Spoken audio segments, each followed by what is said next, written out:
এই শুনো না, আজকে না বাসা ফাঁকা, বাসায় কেউ নাই। আপু আম্মু বিয়ের দাওয়াত খাইতে গেছে, আসতে অনেক সময় লাগবে। তাহলে আমি আসি বাসায়। তাড়াতাড়ি আসো, কুইক। আচ্ছা ঠিক আছে।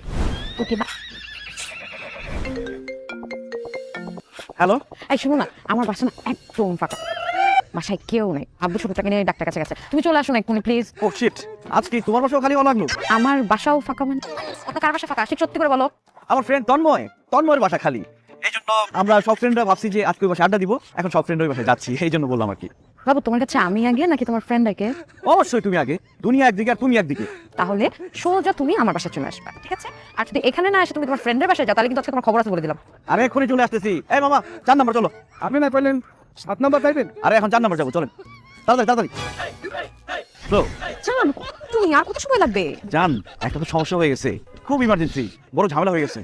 কি হয়েছে? আমার একটা ফ্রেন্ড আছে না তন্ময়, ওর তো বিশাল বিপদ হয়ে গেছে, একটা বড় অ্যাক্সিডেন্ট করে ফেলছে। এখন ওকে হসপিটালে নিয়ে যাচ্ছে, আমার তো সেখানে যাওয়া লাগবে।